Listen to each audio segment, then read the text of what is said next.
आज हम लोग महात्मा गांधी की प्रमुख उपाधियों के बारे में जानेंगे कि कौन सी उपाधि किसके द्वारा दी गई। तो सबसे पहले जानेंगे कि महात्मा गांधी को राष्ट्रपिता कौन कहा था। तो महात्मा गांधी को राष्ट्रपिता सुभाष चंद्र बोस के द्वारा कहा गया।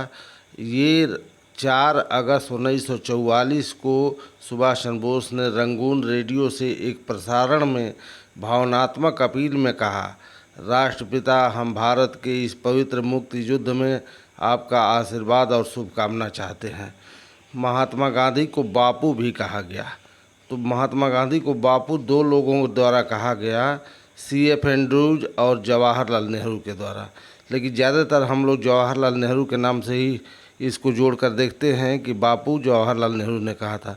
पंडित जवाहरलाल नेहरू प्रेम भावना में आकर के जो है बापू कहकर के पुकारते थे महात्मा गांधी को।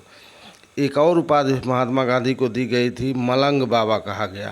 तो मलंग बाबा कबायलियों द्वारा, ये कबायली 1930 के सविनय अवज्ञा आंदोलन के दौरान जो है खुदाई खिदमतगार आंदोलन चलाने वाले कबायलियों द्वारा महात्मा गांधी को मलंग बाबा कहकर के संबोधित किया गया। एक और उपाधि थी महात्मा गांधी की, जैसे उनको कहा गया 1 मैन बाउंड्री फोर्स। तो 1 मैन बाउंड्री फोर्स ये लॉर्ड माउंटबेटन के द्वारा कहा गया। लॉर्ड माउंटबेटन ने यह उपाधि देते हुए कहा महात्मा गांधी को कि जो काम 50,000 हथियारबंद सिपाही नहीं कर सकते थे, वह काम गांधी ने कर दिखाया है, एक डंडा लेकर के। एक और उपाधि महात्मा गांधी को दी गई थी, अर्धनंगा फकीर कहा गया। अर्धनंगा फकीर ब्रिटेन के प्रधानमंत्री विंस्टन चर्चिल के द्वारा दी गई थी। द्वितीय गोलमेज सम्मेलन के लिए महात्मा गांधी कांग्रेस का प्रतिनिधित्व करने के लिए इंग्लैंड प्रवास किए थे, और उसी इंग्लैंड प्रवास के दौरान दक्षिणपंथी नेता, मतलब इसको हम कंजर्वेटिव कह सकते हैं, कि दक्षिणपंथी नेता विंस्टन चर्चिल के द्वारा सर्वप्रथम गांधी जी को अर्धनंगा फकीर कहकर संबोधित किया गया। विंस्टन चर्चिल ने एक और उपाधि दिया था, इनको देशद्रोही फकीर भी कहा था। महात्मा गांधी को देशद्रोही फकीर की उपाधि भी विंस्टन चर्चिल के द्वारा ही दी गई। द्वितीय गोलमेज सम्मेलन के समय जब महात्मा गांधी ये जेम्स पैलेस की सीढ़ियों पर चढ़ रहे थे, तो इनकी आलोचना करते हुए विंस्टन चर्चिल ने कहा था कि वह जो जेम्स पैलेस की सीढ़ियों पर चढ़ रहा है वह देशद्रोही फकीर है। महात्मा गांधी को भर्ती करने वाला सार्जेंट भी कहा गया, ये भी उनको उपाधि दी गई थी। महात्मा गांधी को प्रथम विश्व युद्ध के दौरान भर्ती करने वाला सार्जेंट की उपाधि दी गई। अंग्रेजी सरकार की तरफ से लड़ने के लिए लोगों को सेना में भर्ती होने के लिए प्रोत्साहित करने के उपलक्ष्य में महात्मा गांधी को भर्ती करने वाला सार्जेंट की उपाधि प्रदान की गई। महात्मा गांधी को एक और उपाधि दी गई थी कुली बैरिस्टर की। बैरिस्टर मतलब जो वकालत की पढ़ाई करके वकील बन जाते हैं, उनको बैरिस्टर कहा जाता है। तो महात्मा गांधी ब्रिटेन गए थे बैरिस्टरी की पढ़ाई करने के लिए, और वहाँ से जब बैरिस्टर बन कर के आए तो सबसे पहले महात्मा गांधी अब्दुल्ला एंड अब्दुल्ला कंपनी का मुकदमा लड़ने के लिए साउथ अफ्रीका गए थे। तो साउथ अफ्रीका में इनको साउथ अफ्रीका के मजिस्ट्रेट और वहाँ के वकीलों के द्वारा कुली बैरिस्टर कहकर संबोधित किया गया। कुली बैरिस्टर इसलिए कहा गया कि महात्मा गांधी कहीं जाते थे तो अपना लगेज भी अपने सर पर ढोते थे। तो लगेज ढोने के कारण अब वहाँ के वकीलों द्वारा, मजिस्ट्रेट के द्वारा ये कहा गया कि ये तो बैरिस्टर होते हुए भी कुली का काम कर रहा है, इसलिए कुली बैरिस्टर इनको कहने लगे लोग। महात्मा गांधी को एक और उपाधि दी गई थी, भंगी शिरोमणि कहकर के संबोधित किया गया था। साउथ अफ्रीका के प्रवास के दौरान ही महात्मा गांधी को भंगी शिरोमणि कहा गया था। महात्मा गांधी स्वयं मेहतर का काम किए थे। मेहतर मतलब सफाई कर्मी, आज का सफाई कर्मी। उस समय मतलब एक तरह से नीचा स्तर इनको माना जाता था। लोग अछूत मानते थे कि ये अछूत हैं, साफ़ सफाई कर रहे हैं, इतने बड़े नामी आदमी होकर के जो है साफ़ सफाई का काम कर रहे थे, ये मेहतर का काम कर रहे थे। तो इनके साथ साथ इनके जो भी अनुयायी थे या इनके मित्र थे वो प्रेम बस इनको भांगी शिरोमणि कहते थे। भांगी शिरोमणि मतलब जैसे आप देखते हैं कि संत रविदास को संत शिरोमणि का दर्जा दिया गया है, मतलब संतों में मणि, एक तरह से संतों में मणि, सबसे बड़ा संत। इसी तरह से भांगियों में सबसे बड़ा भांगी माने भांगियों का मणि, भांगी शिरोमणि की उपाधि से संबोधित किया गया महात्मा गांधी को। आगे एक और उपाधि इनको दी गई। महात्मा गांधी को भिखारियों का राजा भी कहा गया। भिखारियों का राजा पंडित मदन मोहन मालवीय के द्वारा कहा गया।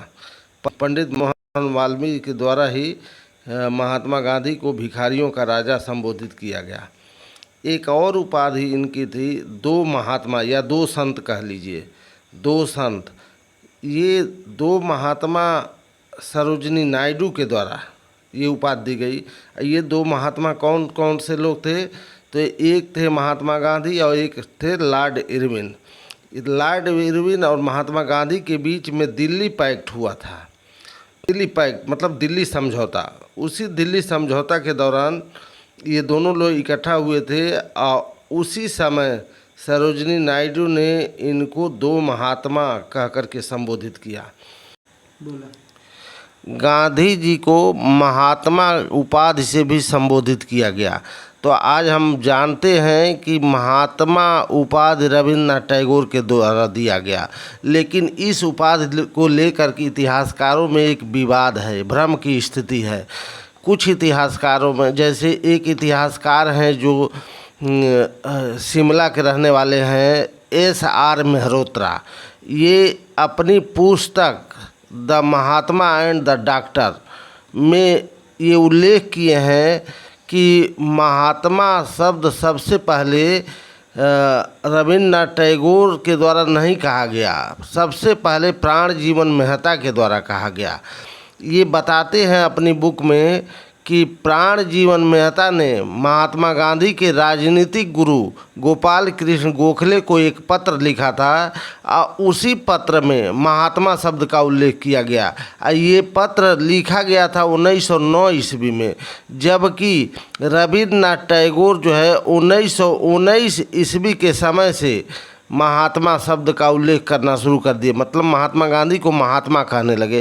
तो 1919 में रविन्द्रनाथ टैगोर कहते हैं और उसके पहले 1909 में ही प्राण जीवन मेहता के द्वारा उस पत्र में उल्लेख कर दिया गया। इस वजह से माना जाए तो सबसे पहले महात्मा की उपाधि प्राण जीवन मेहता के द्वारा दिया गया, लेकिन ज़्यादातर बोलचाल में यही जाना जाता है कि महात्मा शब्द का उल्लेख रविन्द्रनाथ टैगोर ने किया था।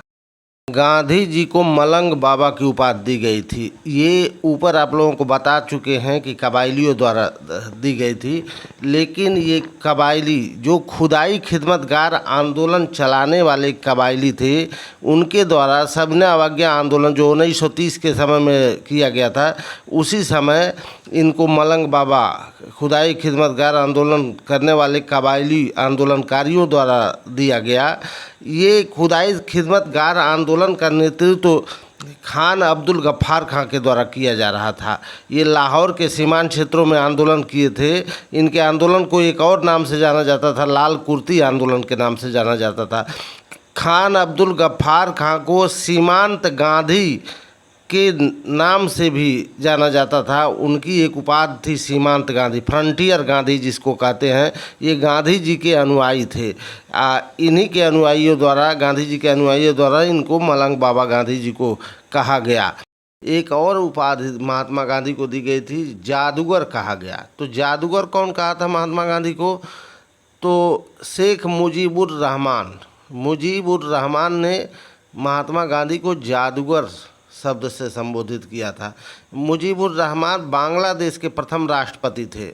उन्होंने इनको जो है जादूगर कह करके संबोधित किया। एक और उपाधि थी महात्मा गांधी को कर्मवीर भी कहा गया। तो कर्मवीर कौन कहा था? तो दक्षिण अफ्रीका के जो महात्मा गांधी के सहयोगी थे, उनके द्वारा महात्मा गांधी को कर्मवीर की उपाधि दी गई थी। एक और उपाधि थी महात्मा गांधी की, महात्मा गांधी को कैसर ए हिंद मतलब राज राजेश्वर कैसर ए हिंद मतलब राज राजेश्वर की उपाधि दी गई। प्रथम विश्व युद्ध के दौरान ब्रिटिश सरकार की सहायता करने के उपलक्ष्य में ब्रिटिश सरकार के द्वारा महात्मा गांधी को कैसर ए हिंद की उपाधि से सम्मानित किया गया। एक और उपाधि महात्मा गांधी को दी गई, आधुनिक युग के अजात शत्रु।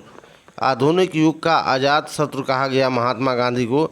ये आधुनिक युग का अजात शत्रु महात्मा गांधी को डॉक्टर राजेंद्र प्रसाद, जो भारत के प्रथम राष्ट्रपति थे, उनके द्वारा कहा गया।